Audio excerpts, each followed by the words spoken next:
coffee or something? Yeah. Don't listen to King Princess. She stole my macaron. I don't know how to say things. Hey, it's Corey and Mitch. We are having high tea with King Princess, everybody. King Princess, she has a show here at the Rosen Theater coming up shortly, and we thought, you know, if King Princess comes to town, the closest we'll ever get to royalty, we're having high tea. We're having high tea, and there's delicious snacks as well. And King Princess's high tea is in a red Solo cup.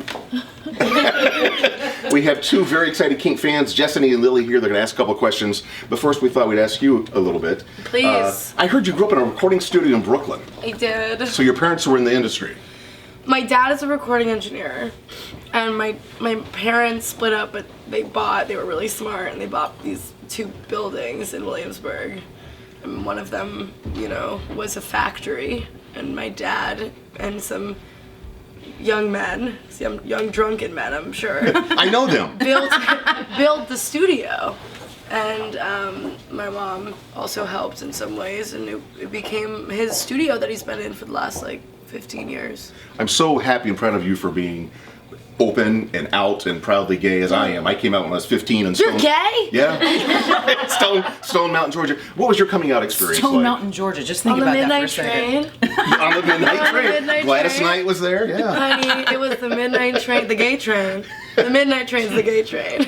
Was yours a positive experience coming out? Were people shocked? People supportive? I don't think anyone was shocked. Yeah, same with my situation. I was looking pretty gay my whole life. So I don't think anyone was shocked, but I think that I had a pretty positive experience. I think that I was fortunate to, when I did face homophobia, I was always comfortable with myself enough to be like, oh my god, I was hate crime today. Yeah. Like, special me, you know. So I think that it's a little bit different, even when you grow up in New York City, even when you're like, you do experience homophobia. There are fucked up people on the street who, you know, come for you and scream at you from cars. And you're surprised. You think we've come a lot farther than we have. It happens in New York probably, you know, more than LA. It's just so, it's a rough and tumble city, regardless of, you know, the political standing of the town. It's just rough.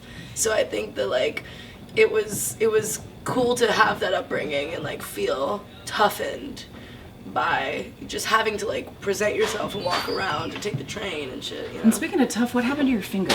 Oh my god. This wrap looks pretty stinky. Somebody needs to help me. I should have rewrapped it before this interview. We're having high tea, for heaven's sake. We're not gonna sniff it. We're just curious what happened. Can I touch this?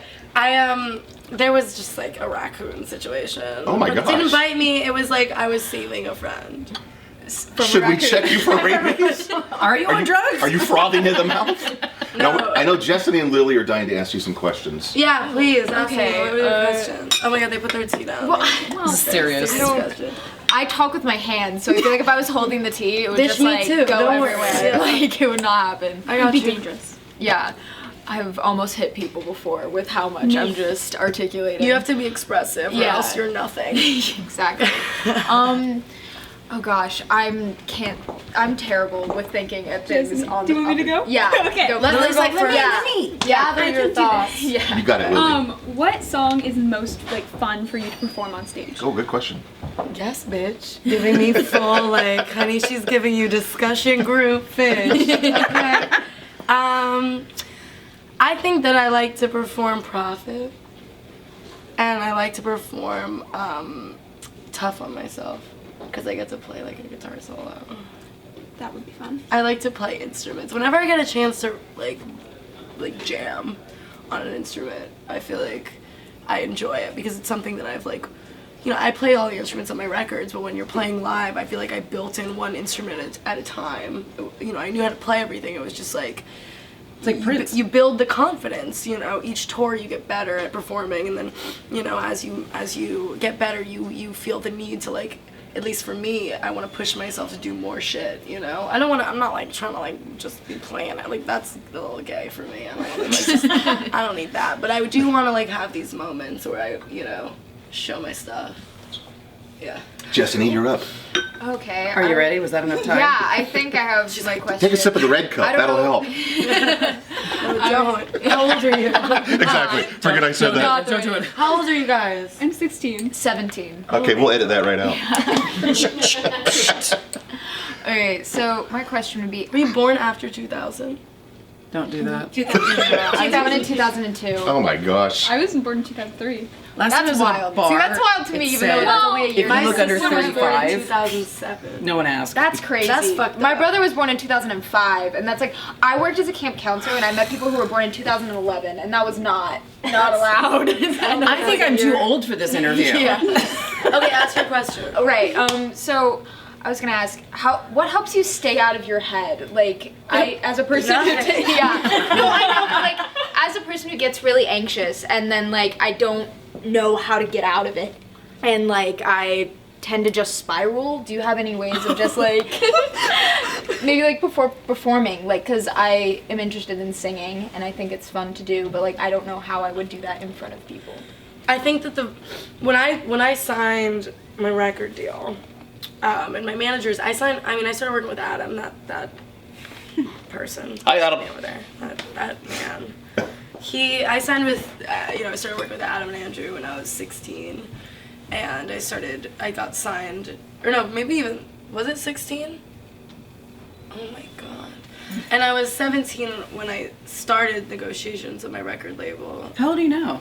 I'm 21. Okay. Actually, I just turned 18 when I started negotiations, and I didn't, and it took a year, so I was 19 by the time I was signed, and I hadn't played a show, and I wasn't the type of kid who was playing gigs around the city. Like, I was in the studio all the time, so I feel what you're saying. Like, I wasn't somebody who was confident singing or playing in public, even though, I did at school, but I didn't put myself out there in that way.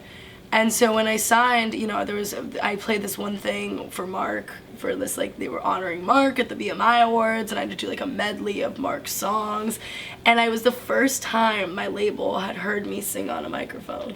Wow. And they had already fucking signed me. So Wow. it was like, there was this interesting moment of I had the worst fucking stage fright anxiety when I was first doing shows, because I got thrown into it. I was actually fortunate to get thrown into it, because they were like, you're going on tour, your song's popping off, you're going on tour, and I had all these shows booked and they were sold out, so there wasn't really an option, to not do it. And I think that being forced into it and pushing myself into it was literally the only way that you break that cycle of nervousness. Because now it's I'm just a little drunky, and you could throw me up on stage, I could be nude, blackout, in a wheelchair, they wheel me out, giving me full, I could be blind, I could be and I'd be give me the fucking mic, let's do this, it's kind of that type of thing. Yeah. You just have to